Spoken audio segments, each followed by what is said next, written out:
क्या आपने कभी सोचा है कि अमीर बनना एक हुनर है या सिर्फ किस्मत?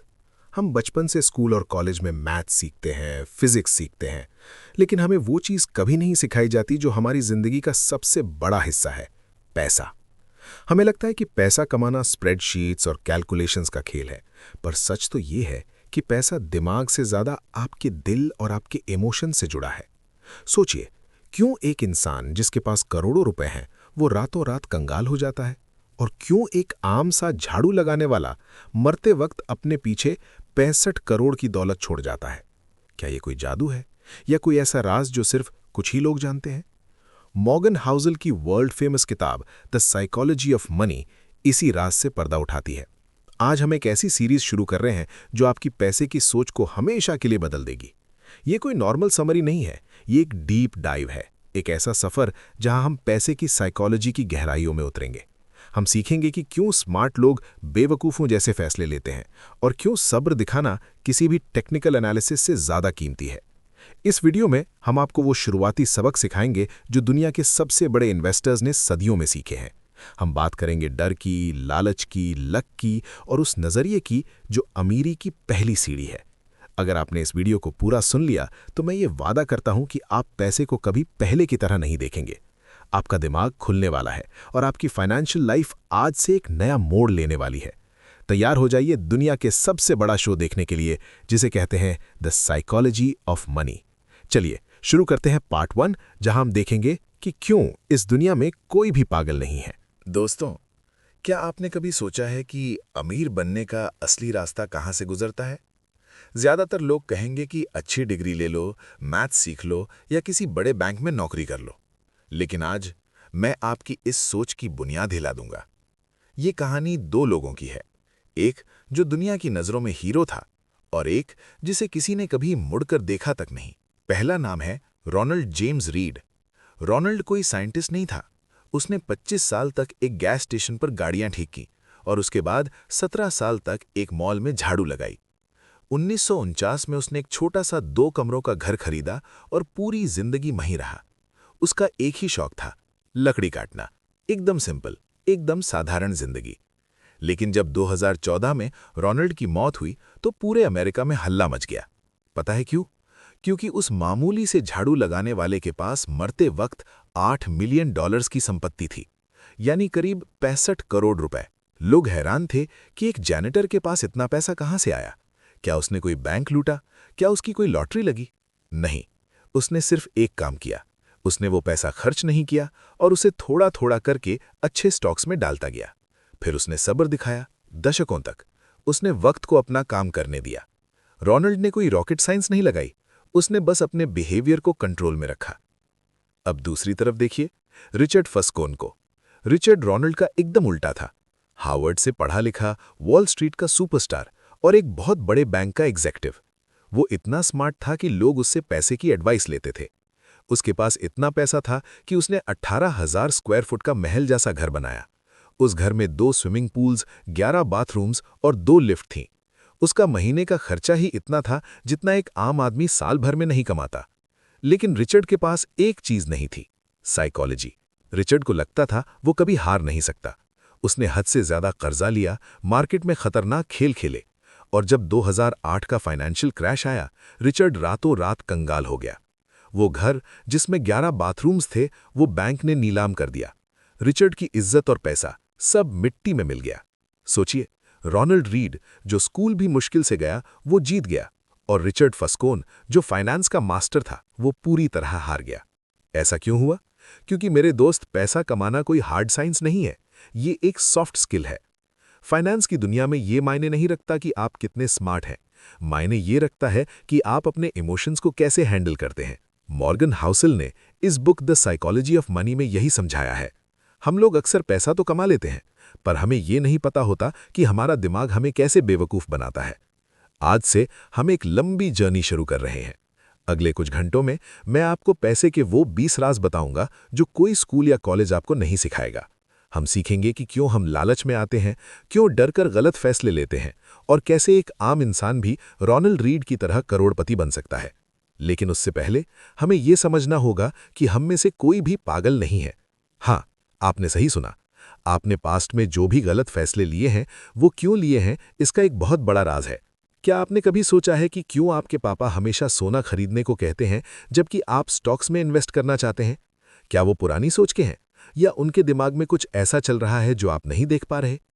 अगले हिस्से में हम इस राज को खोलेंगे। दोस्तों, क्या आपने कभी अपने घर में बड़े बुजुर्गों से पैसे को लेकर बहस की है? मान लीजिए आप क्रिप्टो या नए ज़माने के स्टॉक्स में पैसा लगाना चाहते हैं, लेकिन आपके पापा या दादाजी हमेशा कहते हैं कि बेटा सोना खरीद लो या बैंक में एफडी करा लो। हमें लगता है कि वो पुरानी सोच के हैं, उन्हें मार्केट की समझ नहीं है। लेकिन मॉर्गन हाउसेल कहते हैं कि इस दुनिया में कोई भी पागल नहीं है। No one is crazy. हम सब दुनिया को एक अलग चश्मे से देखते हैं और वो चश्मा बनता है हमारे हालात से, हमारी किस्मत से और उस दौर से जिसमें हम बड़े हुए हैं। सोचिए, अगर आप 1970 में पैदा हुए होते तो जब आप 20 साल के हुए यानी 1990 में, तब स्टॉक मार्केट 10 गुना बढ़ चुका था। आपका दिमाग कहेगा कि इन्वेस्टिंग तो बहुत आसान है, पैसा तो पेड़ पर उगता है। लेकिन अगर आप 1950 में पैदा हुए होते तो जब तक आप 20 साल के हुए, मार्केट वहीं का वहीं था, कुछ नहीं बदला। आपका दिमाग कहेगा कि मार्केट एक धोखा है, पैसा सिर्फ मेहनत से बचता है। हम सब अपने लाइफ एक्सपीरियंस के बेसिस पर डिसीजन लेते हैं। एक इंसान जिसने गरीबी देखी है, वो रिस्क और पैसे को उस इंसान से बिल्कुल अलग देखेगा जिसने बचपन से अमीरी देखी है। इंडिया में ही देख लीजिए, हमारे देश ने एक ऐसा वक्त देखा है जब बैंक डूब जाते थे, जब देश में राशन की किल्लत थी। हमारे पेरेंट्स ने वो डर देखा है, इसलिए उनके लिए सुकून का मतलब है सोना या जमीन, क्योंकि वो चीज़ उन्हें दिखती है, वो उन्हें सेफ फील कराती है। आज की जनरेशन ने डिजिटल बूम देखा है। उन्होंने देखा है कि कैसे रातों रात ऐप्स ने लोगों को अमीर बना दिया। इसलिए हमारा रिस्क लेने का तरीका अलग है। दोस्तों, हमारी फाइनेंशियल लाइफ कोई मैथ्स का सवाल नहीं है जिसे हर कोई एक ही तरह से सॉल्व करे। ये एक इमोशनल सफ़र है। जब हम किसी को लॉटरी टिकट खरीदते हुए देखते हैं तो हम कहते हैं कि ये तो पागल है, इसके पास खाने के पैसे नहीं है और ये लॉटरी में पैसा फूंक रहा है। लेकिन उस इंसान के नज़रिए से सोचिए, उसके लिए वो 100 रुपये की टिकट सिर्फ एक कागज़ नहीं है, वो एक सपना है। वो मौका है जो अमीर लोगों के पास रोज़ होता है पर उसके पास कभी नहीं। वो उन कुछ घंटों के लिए अमीर बनने की उम्मीद खरीद रहा है। हाउसेल कहते हैं कि दुनिया के हर फाइनेंशियल डिसीजन के पीछे एक कहानी होती है। हो सकता है वो कहानी आपको समझ ना आए, पर वो उस इंसान के लिए बिल्कुल सही होती है। हम स्प्रेडशीट्स पर नहीं, अपने डर और अपनी ज़रूरतों पर पैसे खर्च करते हैं। अगर आप सुकून से सो नहीं पा रहे तो वो इन्वेस्टमेंट चाहे कितना भी मुनाफा दे रही हो, वो आपके लिए कचरा है। इसलिए अगली बार जब आप किसी की इन्वेस्टमेंट स्ट्रैटेजी देखें तो उसे जज मत कीजिए, बस ये समझिए कि उसकी कहानी आपकी कहानी से अलग है। लेकिन अगर कोई पागल नहीं है तो फिर अमीरी और गरीबी में इतना बड़ा फर्क क्यों है? क्यों कुछ लोग बहुत मेहनत करके भी वहीं रह जाते हैं और कुछ लोग थोड़ी सी कोशिश में आगे निकल जाते हैं?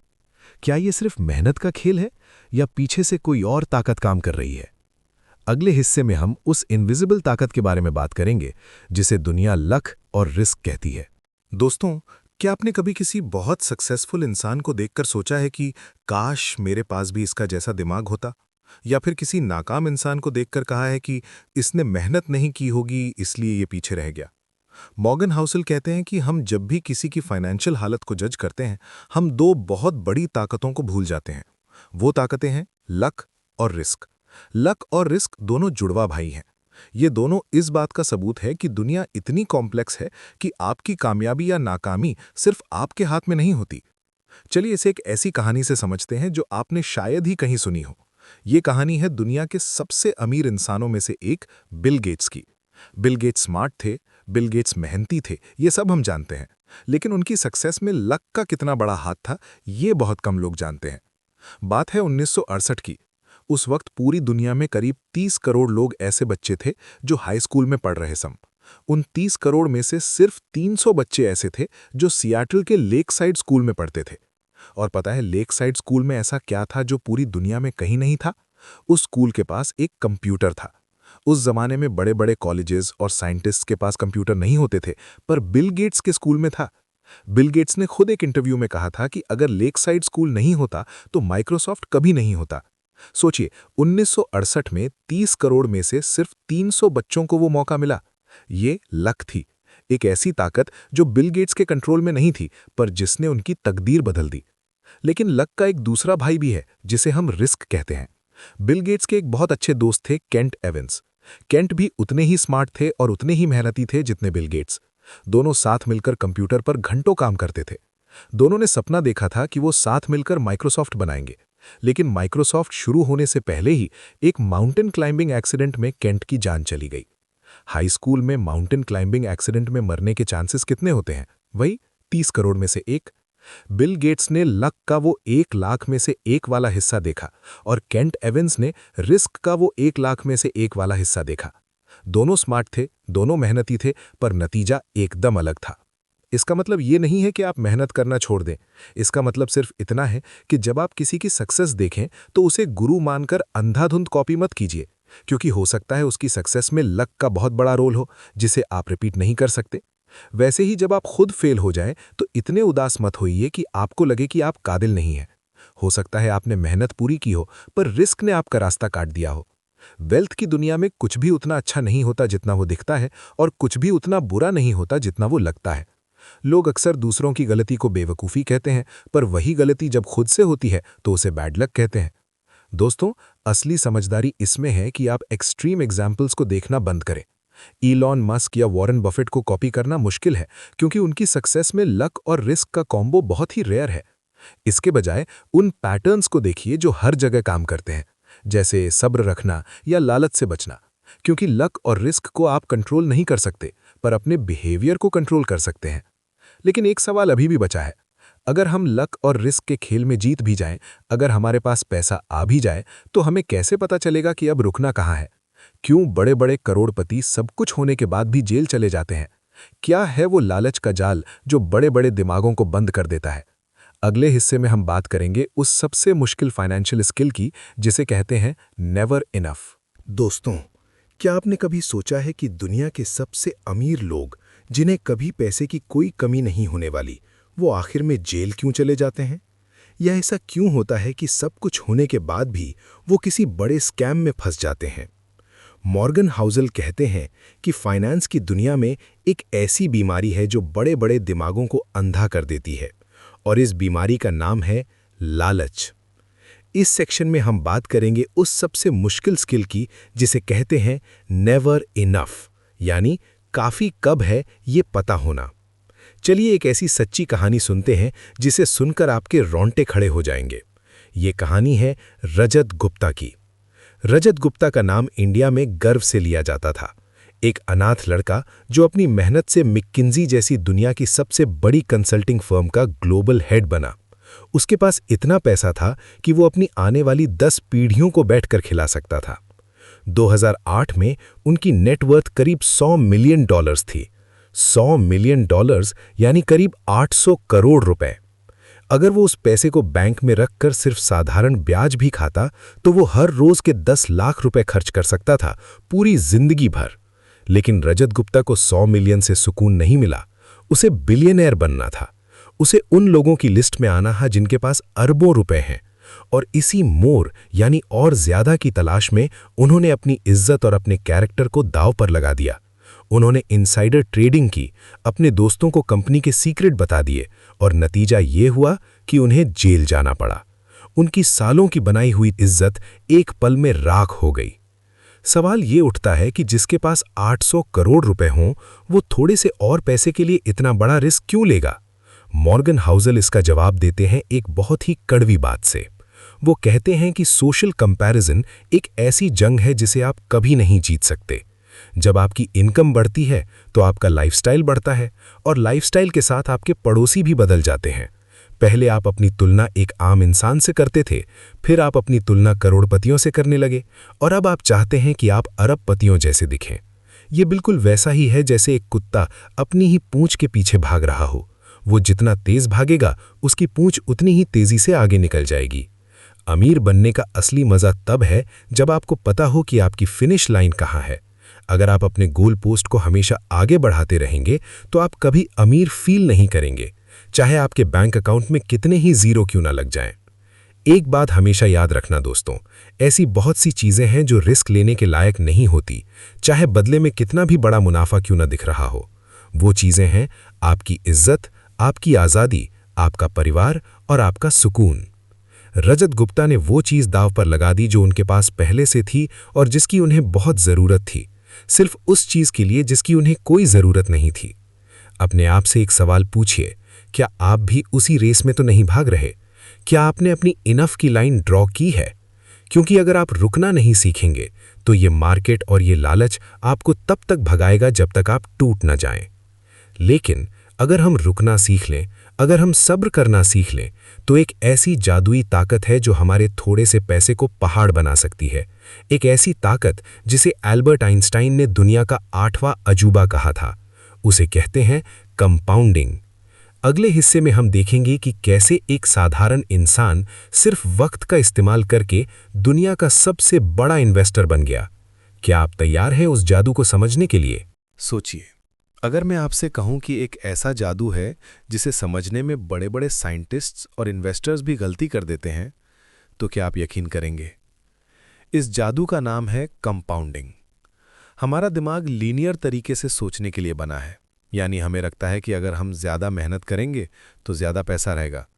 लेकिन वेल्थ की दुनिया में असली चमत्कार तब होता है जब आपका पैसा खुद पैसा कमाने लगता है। इस सेक्शन में हम उस राज को खोलेंगे जिसे एल्बर्ट आइंस्टाइन ने दुनिया का 8वां अजूबा कहा था। अब एक मज़ेदार बात सुनिए। वॉरेन बफेट का नाम तो सबने सुना है। सब कहते हैं कि वो दुनिया के सबसे बड़े इन्वेस्टर हैं। लेकिन क्या आपको पता है कि उनकी असली ताकत उनका स्टॉक पिकिंग नहीं, बल्कि उनका वक्त है? वॉरेन बफेट ने 11 साल की उम्र से इन्वेस्टिंग शुरू कर दी थी। जब वो 30 साल के हुए तब उनके पास करीब $10 लाख की नेटवर्थ थी। लेकिन चौंकने वाली बात यह है कि उनकी 84 बिलियन डॉलर्स की वेल्थ में से 81 बिलियन डॉलर्स उन्होंने अपने 65 साल के बर्थडे के बाद कमाए हैं। इसका मतलब समझ रहे हैं आप? अगर वॉरेन बफेट अपनी जवानी में एक नॉर्मल इंसान की तरह पैसा खर्च करते और 60 साल की उम्र में रिटायरमेंट ले लेते, तो शायद आज कोई उनका नाम भी नहीं जानता होता। उनकी असली कामयाबी ये नहीं है कि वो बहुत तेज़ हैं।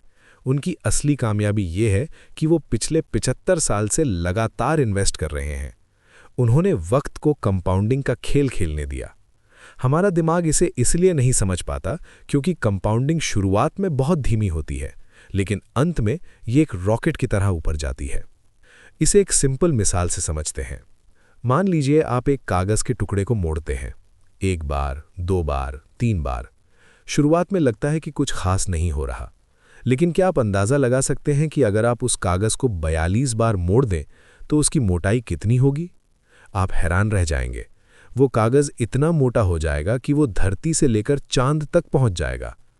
यही कंपाउंडिंग की इनविजिबल ताकत है। लोग अक्सर थोड़े वक्त में अमीर बनना चाहते हैं, इसलिए वो बीच में ही हार मान लेते हैं। वो ये नहीं समझते कि असली कमाई तो आखिरी के कुछ सालों में होती है। पता है सबसे बड़ा सच क्या है? अमीर बनने के लिए आपको हर बार एक्स्ट्राऑर्डिनरी रिटर्न्स की ज़रूरत नहीं है। अगर आप एक एवरेज रिटर्न भी लगातार कई सालों तक निकालते रहें, तो आप इतना पैसा बना लेंगे कि आपकी सोच से बाहर होगा। सबसे बड़ी गलती लोग ये करते हैं कि कंपाउंडिंग के रास्ते में टांग अड़ा लेते हैं। यानी जब मार्केट थोड़ा नीचे जाता है तो वो डर कर पैसा निकाल लेते हैं, या थोड़ा सा प्रॉफिट होते ही लालच में खर्च कर देते हैं। वेल्थ का असली फॉर्मूला मैथ नहीं है, वो है पेशेंस। जो इंसान सबसे लंबे वक्त तक गेम में टिका रहेगा, वही सबसे बड़ा खिलाड़ी बनेगा। कंपाउंडिंग उन लोगों को इनाम देती है जो इंतज़ार करना जानते हैं। पर सवाल ये है कि अमीर तो बहुत लोग बन जाते हैं, पर उस अमीरी को संभाल कर रखना कितना मुश्किल है। क्या अमीर बनने के लिए जो दिमाग चाहिए, वही दिमाग अमीर रहने के लिए भी चाहिए, या ये दोनों अलग अलग खेल हैं? अगले हिस्से में हम बात करेंगे एक ऐसी स्किल की जो अमीर बनने से भी ज़्यादा ज़रूरी है। पता है सबसे बड़ा धोखा क्या है? हमें लगता है कि अमीर बनने के लिए जो दिमाग चाहिए, वही दिमाग अमीर रहने के लिए भी चाहिए। लेकिन सच ये है कि अमीर बनना और अमीर बने रहना ये दोनों बिल्कुल अलग स्किल्स हैं। अमीर बनने के लिए आपको रिस्क लेना पड़ता है, ऑप्टिमिस्टिक बनना पड़ता है और अपने आप को दुनिया के सामने रखना पड़ता है। लेकिन अमीर बने रहने के लिए आपको थोड़ा डर, थोड़ी कंजूसी और बहुत सारी हम्बल रहने की जरूरत होती है। मॉर्गन हाउसल कहते हैं कि पैसा कमाना एक बात है, पर उसे संभाल कर रखना एक सर्वाइवल का खेल है। इसे एक ऐसी कहानी से समझते हैं जो आपको हैरान कर देगी। ये कहानी है जेसी लिवरमोर की, जो अपने जमाने के सबसे खतरनाक स्टॉक ट्रेडर थे। 1929 यानी 1929 में जब अमेरिका का स्टॉक मार्केट पूरी तरह तबाह हो गया, तब पूरे देश में मातम छाया था। लोग खिड़कियों से कूदकर जान दे रहे थे। लेकिन जब जेसी लिवरमोर उस दिन घर पहुंचे तो उनकी पत्नी रो रही थीं। उन्हें लगा कि जेसी सब कुछ हार चुके हैं, पर जेसी ने मुस्कुराकर कहा, आज मेरी जिंदगी का सबसे बड़ा दिन था। उस एक दिन में जेसी ने करीब $30 बिलियन कमाए थे। वो रातों रात दुनिया के सबसे अमीर लोगों में शामिल हो गए। लेकिन अब कहानी का दूसरा हिस्सा सुनिए। 4 साल बाद वही जेसी लिवरमोर जिसने मार्केट को हरा दिया था, वो पूरी तरह कंगाल हो गए। उन्होंने सब कुछ गवा दिया और अंत में उन्हें अपनी जान लेनी पड़ी। ऐसा क्यों हुआ? क्योंकि जेसी को अमीर बनना तो आता था, पर उन्हें स्टेइंग वेल्दी यानी अमीर रहना नहीं आता था। वो ओवर कॉन्फिडेंट हो गए थे। उन्हें लगा कि जो रिस्क उन्होंने पहले लिया था वो हमेशा काम करेगा। वो ये भूल गए कि मार्केट हमेशा एक जैसा नहीं रहता। अब एक दूसरी मिसाल देखिए। वॉरेन बफे के साथ उनके एक और पार्टनर थे जिनका नाम काफी कम लोग जानते हैं, रिक ग्वेरिन। वॉरेन, चार्ली मंगर और रिक ये तीनों साथ में इन्वेस्टिंग करते थे। तीनों स्मार्ट थे, लेकिन आज हम सिर्फ वॉरेन और चार्ली का नाम जानते हैं। क्यों? क्योंकि रिक ग्वेरिन को जल्दी अमीर बनना था। उन्होंने कर्जा लेकर मार्केट में पैसे लगाए और जब मार्केट गिरा तो उन्हें अपने सस्ते शेयर्स बेचने पड़े सिर्फ अपना लोन चुकाने के लिए। वॉरेन बफे ने उनके बारे में कहा था, रिक भी उतने ही काबिल थे, पर उन्हें इंतजार करना नहीं आता था। सोचिए, अमीर बनने के बहुत सारे तरीके हैं, लेकिन अमीर रहने का सिर्फ एक ही तरीका है, और वो है सर्वाइवल। सर्वाइवल का मतलब है ये जानना कि आपकी किस्मत कभी भी पलट सकती है। हाउजल कहते हैं कि आपको अपने प्लान में रूम फॉर एरर यानी गलती की गुंजाइश रखनी चाहिए। अगर आपका फाइनेंशियल प्लान तभी काम करता है जब सब कुछ परफेक्ट हो, तो वो प्लान कचरा है, क्योंकि जिंदगी कभी परफेक्ट नहीं होती। कभी रिसेशन आएगा, कभी नौकरी जाएगी और कभी कोई बीमारी घर पर दस्तक देगी। असली कामयाबी ये नहीं है कि आपने 1 साल में कितना कमाया। असली कामयाबी ये है कि आप कितने सालों तक मार्केट में टिके रहे। वॉरेन बफे इसलिए अमीर नहीं है क्योंकि उन्होंने सबसे ज्यादा रिटर्न्स निकाले। वो इसलिए अमीर हैं क्योंकि उन्होंने कभी हार नहीं मानी और वो कभी कंगाल नहीं हुए। उनका सर्वाइवल इंस्टिंक्ट उनकी सबसे बड़ी ताकत है। पता है सबसे बड़ा सच क्या है?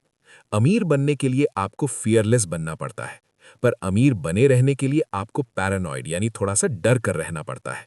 आपको ये मानना होगा कि जो पैसा आज आपके पास है वो कल जा भी सकता है। इस डर से ही आप सही फैसले लेते हैं। पर सवाल यह है कि अगर हम सरवाइव कर भी जाएं, तो क्या हमें हर बार सही होना जरूरी है? क्या अमीर लोग हमेशा सही फैसले लेते हैं, या उनकी कामयाबी के पीछे कुछ ऐसे इवेंट्स हैं जो सालों में एक बार होते हैं? अगले हिस्से में हम बात करेंगे एक ऐसे राज की जिसे सुनकर आपका डर खत्म हो जाएगा। Tells you win. अब एक ऐसा सच सुनिए जो आपके दिमाग का बोझ हल्का कर देगा। क्या आपको लगता है कि अमीर लोग हमेशा सही फैसले लेते हैं? क्या आपको लगता है कि वॉरेन बफेट ने जितने स्टॉक्स खरीदे वो सब के सब सुपरहिट रहे? अगर आप ऐसा सोचते हैं तो आप गलत हैं। असलियत यह है कि बिजनेस और इन्वेस्टिंग की दुनिया में आप आधे से ज्यादा वक्त गलत हो सकते हैं, फिर भी एक बहुत बड़ी दौलत खड़ी कर सकते हैं। मॉर्गन हाउसल इसे कहते हैं टेल्स यू विन, यानी वो रेयर इवेंट्स या वो मुट्ठी भर फैसले जो बाकी सारी गलतियों को ढक देते हैं। इसे एक पुरानी कहानी से समझते हैं। बात है 1933 की। वॉल्ट डिज्नी ने अपनी शुरुआत में सैकड़ों कार्टून बनाए। उन्होंने बहुत मेहनत की, बहुत सारा पैसा लगाया, लेकिन उनके शुरुआती 400 कार्टून पूरी तरह फ्लॉप रहे। डिज्नी कर्जे में डूब चुका था, लोग उनका मजाक उड़ाते थे। लेकिन फिर कुछ ऐसा हुआ जिसने सब बदल दिया। उन्होंने एक मूवी बनाई, snow white and the 7 dwarfs. वो एक अकेली मूवी इतनी बड़ी हिट हुई कि उसने डिज्नी के पिछले सारे नुकसान को खत्म कर दिया और उन्हें रातों रात दुनिया का सबसे बड़ा एनिमेशन किंग बना दिया। सोचिए, 400 कार्टून फ्लॉप, लेकिन सिर्फ एक कार्टून ने इतनी दौलत कमा कर दी जो पिछले सारे नुकसान से कहीं ज्यादा थी। यही टेल्स का खेल है। इन्वेस्टमेंट की दुनिया में भी ऐसा ही होता है। वेंचर कैपिटलिस्ट यानी वो लोग जो नए स्टार्टअप्स में पैसा लगाते हैं, वो जानते हैं कि अगर वो 10 कंपनीज में पैसा लगाएंगे तो उसमें से 7 या 8 कंपनीज बंद हो जाएंगी, 1 या 2 एवरेज चलेंगी। लेकिन उन 10 में से सिर्फ एक कंपनी ऐसी निकलेगी जो उनके पूरे इन्वेस्टमेंट को 100 गुना बढ़ा देगी। वो एक टेल इवेंट बाकी सारी हार को जीत में बदल देता है। पता है सबसे बड़ी गलती हम क्या करते हैं? जब हमारा कोई एक स्टॉक या कोई एक बिजनेस आइडिया फेल हो जाता है तो हम टूट जाते हैं। हमें लगता है हमसे गलती हो गई। पर सच तो यह है कि अगर आप 10 बार कोशिश करेंगे तो 6 या 7 बार आप फेल होंगे ही। ये मार्केट का रूल है। कामयाबी इसमें नहीं है कि आप हर बार सही हो। कामयाबी इसमें है कि जब आप सही हो तो आप कितना सही हो। इसे एक और मिसाल से देखिए। दुनिया के सबसे बड़े आर्ट कलेक्टर्स जो महंगे महंगे पेंटिंग्स खरीदते हैं, वो जानते हैं कि वो हर साल हजारों पेंटिंग्स खरीदेंगे। उनमें से ज्यादातर की कीमत कभी नहीं बढ़ेगी, लेकिन उन हजारों में से शायद एक पेंटिंग किसी पिकासो की निकल आए, और वो एक पेंटिंग उन्हें इतना अमीर बना देगी जितना वो हजारों मिलकर भी नहीं कर सकती थी। अब एक ठंडे दिमाग से सोचिए, वॉरेन बफेट के पास अपने पूरे करियर में करीब 400 से 500 स्टॉक्स रहे हैं, लेकिन उन्होंने खुद कहा है कि उनकी असली वेल्थ सिर्फ 10 से 12 स्टॉक्स की वजह से है। बाकी के 400 स्टॉक्स ने शायद कुछ खास नहीं किया, लेकिन वो 10 टेल इवेंट्स उन्हें दुनिया का सबसे अमीर इन्वेस्टर बनाने के लिए काफी थे। इसका मतलब यह है कि अमीर बनने के लिए आपको परफेक्ट होने की जरूरत नहीं है। आपको बस गेम में टिके रहने की जरूरत है, ताकि जब वो टेल इवेंट आए, जब वो किस्मत की चाबी घूमे, तो आप वहां मौजूद हों। अगर आप डरकर पहले ही निकल गए तो आप वो रेयर मौका खो देंगे। पता है सबसे बड़ा सुकून क्या है? ये जानना कि आप गलत हो सकते हैं, आपका नुकसान हो सकता है, लेकिन अगर आपने अपनी बेसिक सही रखी हैं, तो एक दिन एक अकेली जीत आपकी पूरी जिंदगी बदल देगी। पर सवाल यह है कि इतना पैसा कमाने के बाद असली इनाम क्या है? क्या ये सिर्फ महंगे जूते या बड़ी कार है, या पैसे का असली मकसद कुछ और ही है? अगले हिस्से में हम बात करेंगे उस चीज की जिसे खरीदने के लिए लोग तरसते हैं, फ्रीडम। अब एक ऐसा सवाल पूछिए जिसका जवाब शायद आपको थोड़ा परेशान कर दे। इतनी मेहनत, इतनी भाग दौड़ और इतना पैसा कमाने का असली मकसद क्या है? क्या ये सिर्फ एक बड़ा घर है, या वो महंगी गाड़ी जिसे देखकर पड़ोसी जल जाएं? मॉर्गन हाउसल कहते हैं कि पैसे का सबसे बड़ा और सबसे कीमती फायदा वो नहीं है जो आप खरीदते हैं, बल्कि वो है जो आप महसूस करते हैं। और उस एहसास का नाम है आज़ादी, फ्रीडम। पता है दुनिया में सबसे खुश लोग कौन हैं? वो नहीं जिनके पास सबसे ज्यादा पैसा है, बल्कि वो जिनका अपने वक्त पर पूरा कंट्रोल है। साइकोलॉजी कहती है कि इंसान की खुशी इस बात पर डिपेंड करती है कि वो सुबह उठकर ये कह सके कि आज मैं वही करूंगा जो मेरा दिल चाहेगा। अगर आपके पास करोड़ों रुपए हैं, लेकिन आपको एक ऐसे बॉस की सुननी पड़ती है जिसे आप नापसंद करते हैं, या आपको ऐसे काम करने पड़ते हैं जो आपका दम घोटते हैं, तो दोस्तों आप अमीर नहीं हैं, आप सिर्फ एक अमीर कैदी हैं। इसे एक रिसर्च से समझते हैं। साइंटिस्ट्स ने सालों तक लोगों की खुशी पर स्टडी की। उन्हें लगा कि शायद पैसा या अच्छी सेहत या बड़ा परिवार खुशी का राज होगा, लेकिन नतीजा कुछ और ही निकला। सबसे ज्यादा खुश वो लोग पाए गए जिन्हें ये एहसास था कि वो अपनी जिंदगी के मालिक हैं। जब आपके पास सेविंग्स होती हैं, जब आपके पास एफयू मनी होता है, तो आपके अंदर एक अलग तरह का कॉन्फिडेंस आता है। आप टॉक्सिक एनवायरनमेंट से बाहर निकल सकते हैं। आप कब तक इंतजार कर सकते हैं जब तक आपको सही नौकरी ना मिल जाए? सोचिए, पैसे का सबसे बड़ा डिविडेंड यानी इनाम है अपना वक्त वापस खरीदना। ज्यादातर लोग अपनी पूरी जवानी पैसा कमाने में निकाल देते हैं, सिर्फ इस उम्मीद में कि बुढ़ापे में वो सुकून से रहेंगे। लेकिन असली अमीरी तो वो है जब आप हर रोज, हर घंटे ये फैसला कर सकें कि आपको क्या करना है और किसके साथ करना है। हाउसल कहते हैं कि अगर आपके पास इतनी सेविंग्स हैं कि आप 2 महीने बिना काम किए घर चला सकते हैं, तो आप उन लोगों से कहीं ज्यादा आजाद हैं जिनके पास बड़ी कार है पर उन्हें अगले महीने की ईएमआई का डर सता रहा है। लेकिन आज की दुनिया में ये आज़ादी मिलना इतना मुश्किल क्यों है? क्योंकि हमने वेल्थ और लग्जरी को मिक्स कर दिया है। हमें लगता है कि आज़ादी तब मिलेगी जब हम बहुत अमीर दिखेंगे, पर सच ये है कि जितना ज़्यादा आप दिखावे पर खर्च करेंगे, आप उतने ही ज़्यादा पैसे के गुलाम बनते जाएंगे। आपको उस नौकरी में टिके रहना पड़ेगा जिसे आप नफरत करते हैं, सिर्फ इसलिए ताकि आप उस लाइफस्टाइल को मेंटेन कर सके। पता है सबसे बड़ा सुकून क्या है? ये जानना कि आपको किसी को इम्प्रेस करने की ज़रूरत नहीं है। जब आप पैसे को सिर्फ एक आज़ादी का जरिया देखते हैं, तो आपकी लाइफ सिंपल हो जाती है। आप कम खर्च करते हैं, ज़्यादा बचाते हैं और जल्दी आज़ाद होते हैं। पैसे का असली मकसद आपको महंगे खिलौने देना नहीं, बल्कि आपको ऑप्शंस देना है। ऑप्शंस कि आप कब काम करना चाहते हैं, कहाँ रहना चाहते हैं और कब थक कर थोड़ा रुकना चाहते हैं। पर एक अजीब बात है, जब हमारे पास पैसा आता है तो हमारा दिमाग हमें एक नए जाल में फंसाता है। हम महंगे जूते और गाड़ियां तो ले लेते हैं, पर हम ये भूल जाते हैं कि लोग हमें देखकर क्या सोच रहे हैं। क्या लोग हमें एडमायर कर रहे हैं या वो सिर्फ हमारी गाड़ी को देख रहे हैं? अगले हिस्से में हम बात करेंगे एक ऐसी पैराडॉक्स की जो आपके दिखावे की सोच को हमेशा के लिए बदल देगी। The man in the car paradox. पता है हमारी सबसे बड़ी गलतफहमी क्या है? हमें लगता है कि अगर हम एक बहुत महंगी गाड़ी खरीदेंगे या एक डिज़ाइनर घड़ी पहनेंगे तो लोग हमारी इज्जत करेंगे। हमें लगता है कि लोग देखेंगे और कहेंगे, वाह, ये बंदा कितना कामयाब है। लेकिन आज मैं आपको एक ऐसी कड़वी सच्चाई बताने वाला हूं जो आपके होश उड़ा देगी। मॉर्गन हाउसल इसे कहते हैं the man in the car paradox, यानी गाड़ी में बैठे इंसान का धोखा। इसे एक सिंपल मिसाल से समझते हैं जो ऑथर ने खुद महसूस की थी। मॉर्गन हाउसल जब एक होटल में वैले पार्किंग का काम करते थे तो वहां रोज बड़ी बड़ी पॉश और फरारी गाड़ियां आती थीं। उन गाड़ियों को देखकर ऑथर के दिमाग में कभी ये नहीं आया कि ये गाड़ी चलाने वाला इंसान कितना स्मार्ट है या इसने कितनी मेहनत की होगी।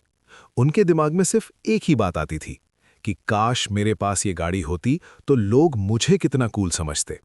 सोचिए, यही असली पैराडॉक्स है। जब आप एक महंगी चीज खरीदते हैं ताकि लोग आपको एडमायर करें, तो लोग आपको एडमायर नहीं करते। वो सिर्फ उस चीज को देखते हैं और अपने आप को उसमें इमेजिन करते हैं। आप उनके लिए सिर्फ एक ड्राइवर हैं जो उस गाड़ी को उनके सपनों तक पहुंचा रहा है। आपने वो करोड़ों रुपए खर्च किए ताकि आपको रिस्पेक्ट मिले, पर सच्चाई ये है कि आपने लोगों को अपने आप को इग्नोर करने का एक नया जरिया दे दिया। दुनिया में कोई भी इंसान आपकी दौलत से उतना इंप्रेस नहीं होता जितना आप खुद होते हैं। हम सबको लगता है कि हमें रिस्पेक्ट और एडमिरेशन चाहिए, पर हम उसे गलत जगह ढूंढ रहे हैं। अगर आपको लगता है कि एक महंगा पेंट हाउस या एक ब्रांडेड सूट आपको इज्जत दिलाएगा, तो दोस्तों, आप एक बहुत बड़े वहम में जी रहे हैं। असली इज्जत और असली एडमिरेशन आपके कैरेक्टर, आपकी ह्यूमिलिटी और आपके काम से आती है। एक और गहरी बात सुनिए, जब कोई इंसान 1 करोड़ की गाड़ी चलाता है तो आपको सिर्फ एक बात पता होती है कि उसके बैंक अकाउंट में 1 करोड़ रुपए पहले से कम हो गए हैं। हमें नहीं पता कि वो गाड़ी लोन पर है या उसने अपनी सारी सेविंग्स उस पर फूंक दी हैं। हम सिर्फ चमक दमक देखते हैं और उसे अमीरी मान लेते हैं। पर मॉर्गन हाउसल कहते हैं कि अमीरी वो नहीं है जो दिखती है, बल्कि अमीरी वो है जो नहीं दिखती। हम लोग दिखावे के चक्कर में अपना सबसे बड़ा एसेट गवा देते हैं, और वो है हमारा पैसा।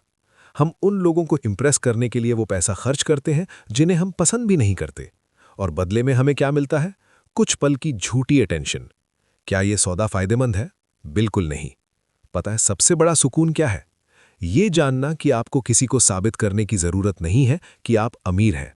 जब आपका कॉन्फिडेंस अंदर से आता है तो आपको 1 करोड़ की गाड़ी की जरूरत नहीं पड़ती अपनी पहचान बनाने के लिए।